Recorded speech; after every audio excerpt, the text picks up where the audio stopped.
Becoming a step parent is one of those experiences you can never truly prepare for. There's no instruction manual or clear set of rules, just the hope that, with time, patience, and love, you'll find your way into their world. That's been my journey with my stepson, Mason. He's 10, smart, kind, but a bit shy and still figuring things out after his parents split. We've had our share of moments, both good and tough, but I thought we were getting the hang of it.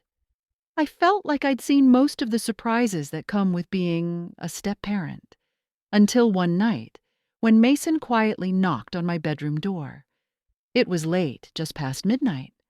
I had just started to drift off when I heard his voice, soft, uncertain. "Can I sleep in your bed tonight?" For a second, I wasn't sure if I had imagined it. I sat up, trying to shake off the sleepiness, and saw him standing there in the dim hallway, clutching his pillow. His eyes darted nervously around, and I could tell he was embarrassed just to ask. "Is everything okay?" I asked, my voice calm but filled with concern. He nodded, but didn't say much. I don't want to be alone," he mumbled, barely above a whisper. It's moments like these that really test you. The rule book in my mind told me to encourage him to be independent, to help him feel secure in his own space. But the look on his face, the quiet vulnerability, tugged at my heart in a way I can't fully explain. I sensed there was more to it than he was letting on. Was it a nightmare? Was something weighing on his mind? Or was this his way of trying to bridge the gap that sometimes exists between a step-parent and a stepchild? In that moment, I couldn't bring myself to say no. "All right," I said gently, scooting over to make room. He climbed in, stiffly at first, as if unsure whether he'd made the right decision. I wanted to ask him more, to understand what was going on, but I didn't want to push him. Little did I know, the real reason behind his request would soon come to light, something I never could have expected. As Mason lay beside me, the room was still and quiet, except for the soft hum of the ceiling fan. He wasn't his usual talkative self, which made me even more curious. Normally, he'd be asking about my day or sharing random facts about his favorite video games, but tonight, he just stared at the ceiling, his little hands gripping the edge of the blanket. I couldn't help but wonder what was going through his mind. Mason was usually pretty independent. In fact, he had been so proud of how grown up his room looked after we redecorated it a few months ago. He'd picked out his bedding, arranged his shelves, and even insisted on a nightlight shaped like a rocket. So why now? Why did he suddenly not want to sleep alone? I decided to take a gentle approach. "You know," I said softly, "when I was your age, I used to get scared at night too." It wasn't exactly true. At that age, I was more afraid of my brothers pranking me than of the dark, but it felt like the right thing to say. Mason turned his head slightly, his eyes meeting mine for just a second before he quickly looked away. "It's not that," he muttered. I waited, giving him the space to say more if he wanted to, but the silence stretched on. I could see he wasn't ready to talk yet. It was hard not to press him. I wanted to help, to fix whatever was bothering him, but I knew that pushing would only make him shut down. Instead, I tried to make him feel comfortable. "Well," I said with a small smile, "if you're here because my bed is extra comfy, I can't blame you. This mattress is pretty great." That got the faintest flicker of a grin out of him, but it disappeared almost as quickly as it came. He adjusted his pillow and turned onto his side, his back to me. I could hear his breathing slow, like he was trying to fall asleep, but I couldn't relax. Something didn't feel right. This wasn't just a random whim or a bad dream. I could sense it was something deeper. As much as I wanted to respect his silence, I knew I had to find a way to reach him. I lay there, wide awake, wondering what had shaken him so much. Whatever it was, I had a feeling it wasn't going to stay hidden for long. The next morning, When I opened my eyes, Mason was already awake. He was sitting up in bed, clutching his pillow again, staring out the window. The sunlight filtered through the curtains, casting a soft glow on his face, but there was a heaviness in his expression that didn't belong on a 10-year-old. "Good morning," I said, trying to sound cheerful. He gave me a quiet "morning" in return, but his eyes never met mine. Instead, he fiddled with the corner of his pillowcase like he was working through something in his head. "Did you sleep okay?" I asked, hoping to ease him into talking. He shrugged, still not looking at me. "Yeah, I guess." There was something in his tone that made my chest tighten. It wasn't just the words. It was the way he said them, like he was holding something back. I wanted to ask what was going on, but I was afraid of saying the wrong thing. "Do you want some pancakes?" I offered instead, hoping to create a moment where he might feel safe enough to open up. "Sure," he said, sliding off the bed. He followed me to the kitchen, quiet as a shadow, and sat at the table while I made the pancakes. I kept glancing at him, trying to read his mood, but he stayed hunched over, tracing invisible lines on the table with his finger. I placed a plate of pancakes in front of Mason, who mumbled a quiet thanks before eating without much enthusiasm. It was unusual for him. He normally loved breakfast. Finally, I couldn't hold it in. "Mason, is something bothering you?" I asked gently, sitting across from him. He froze mid-bite, his fork hovering. For a moment, I thought he wouldn't answer. Then, slowly, he put the fork down and stared at his plate. "Can I tell you something?" he asked, his voice barely a whisper. "Of course," I said, leaning in slightly, showing him I was listening. He hesitated, glancing around the room as if afraid someone might hear. Then he said something that made my stomach drop. "It's about the noises from my room at night." A chill ran through me. "Noises?" I repeated, keeping my voice calm. He nodded, his eyes fixed on his untouched pancakes. "They come at night. Sometimes it's like footsteps, but really soft. Other times it's whispers, but I can't make out what they're saying." I felt a shiver down my spine. I leaned forward. "Have you told anyone about this before?" Mason shook his head. "I told Mom once, but she said it was just my imagination. I tried to believe her, but it keeps happening." His voice faltered, and I saw the fear in his eyes, the kind a child shouldn't carry. "Have you ever seen anything? Or anyone?" I asked cautiously. He hesitated, gripping the table. "I don't know. Sometimes I think I see shadows, but when I turn on the light, they're gone. I thought maybe it was just me, but last night, it felt different." "Differently how?" I asked, though I wasn't sure I wanted to know the answer. Mason glanced at me, whispering, "It felt like someone was in the room with me." Goosebumps prickled my arms, but I forced myself to stay composed. "Mason," I said, keeping my voice steady, "we'll figure this out. You don't have to go through it alone, okay?" He nodded, though I could tell he wasn't fully reassured. I wasn't feeling confident either, but I couldn't let him see that. That night, I decided I wouldn't leave him alone in his room. If something was making him feel unsafe, I needed to see it for myself.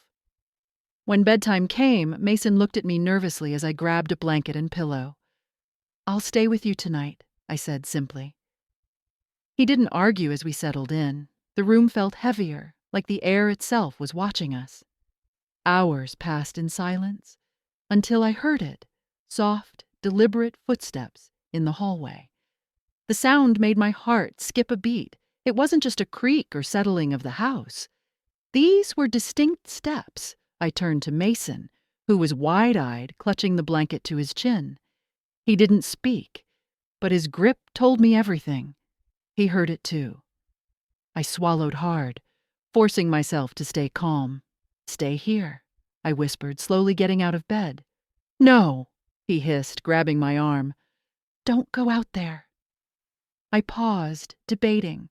Every logical part of me wanted to dismiss it as old pipes or the wind, but I knew it wasn't that simple. The sound had been too deliberate. "Okay," I whispered, sitting back beside him. "We'll stay here together."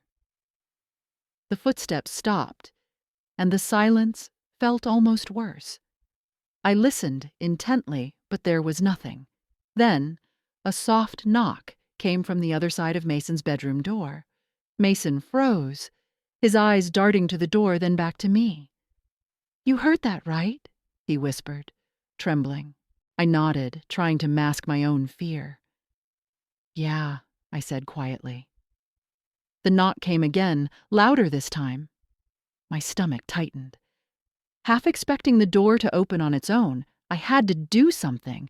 I couldn't just wait for whatever or whoever was on the other side.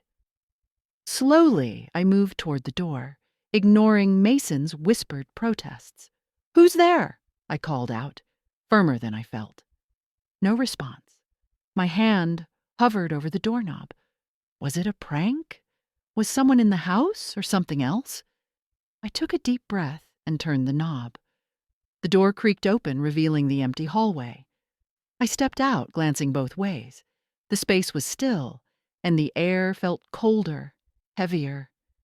"Is anyone there?" I called again, my voice echoing slightly. No answer. As I turned back toward Mason's room, I saw something at the end of the hallway, an indistinct shadow slipping around the corner. My heart leapt into my throat. It wasn't the shape of a person exactly. It was taller, its edges blurred, like it didn't fully belong. I hesitated for a moment, torn between chasing after the shadow and rushing back to Mason. Before I could decide, his terrified voice broke the silence. "Close the door! Hurry!" he shouted from inside the room. I spun around just in time to see his pale face filled with fear. And then I heard it, a low, chilling whisper coming from somewhere behind me.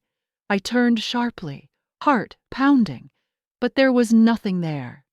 The hallway remained as empty as it had been moments before, though the air felt charged, almost electric. "Close the door!" Mason's voice cracked with urgency, snapping me out of my trance. I bolted back into the room, slammed the door shut, and locked it for good measure. Mason was sitting on the bed, clutching his knees to his chest, his eyes wide with fear. "It's okay," I said, though my own voice trembled. "We're safe in here." But Mason shook his head frantically. "No, we're not. It's not out there anymore.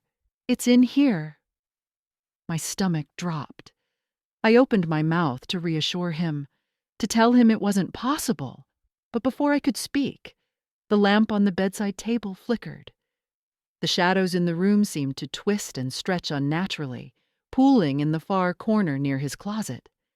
Mason's gaze was fixed on that spot, and I followed it, my breath catching. The shadows began to take shape, faint but unmistakable. "Who are you?" I demanded, my voice rising. The figure didn't respond, but the whisper returned, soft, yet chilling. Mason gasped, clutching my arm. "Make it stop!" he cried, his voice breaking. I didn't know what to do, but something instinctual kicked in. "Leave him alone!" I shouted, stepping in front of Mason protectively. "You're not welcome here."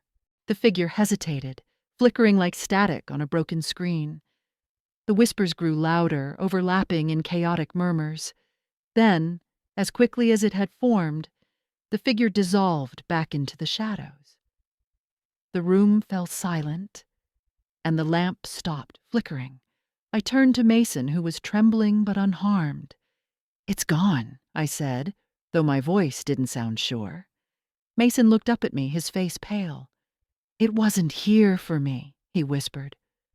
"What do you mean?" I asked, confused. Mason hesitated before reaching under his bed and pulling out a small, dusty box I had never seen before. "It's been looking for this," he said, his voice barely audible. Inside the box was an old photo of a family I didn't recognize, and a name scrawled on the back that sent chills through me. It was mine. For a moment, I stared at the photo, my mind racing.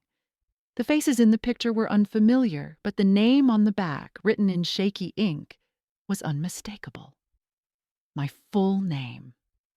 I felt my pulse quicken. How could this box, this photo, have anything to do with me? I asked, my voice tight. Mason looked up at me. I think it's been waiting for you to find it. His words sent a chill through me, but I forced myself to focus. I couldn't let this linger, not for Mason's sake and not for mine. Carefully, I took the box from him, running my fingers over its worn edges. Inside, along with the photo, was a small brass key and a folded piece of paper. I unfolded the paper, revealing a note written in the same shaky handwriting. To whoever finds this, I'm sorry. Please forgive me. It was cryptic, offering no answers, but one thing was clear. The shadow's presence wasn't random. It had been tied to this box, this message, and perhaps even to me. The key didn't seem to match anything in our house, so I decided to take the box to the local historical society the next morning. I didn't tell Mason much, just that I was working on making sure the noises didn't come back. After that night, the house felt lighter. The whispers and footsteps stopped, and Mason slowly began to feel comfortable in his room again. But for me, I couldn't shake the feeling that this wasn't entirely over. Months later, I received a call from the Historical Society. They had identified the family in the photo and connected it to a tragedy that occurred decades ago in the very house we lived in. I didn't press for more details. Some things, I realized, are better left in the past.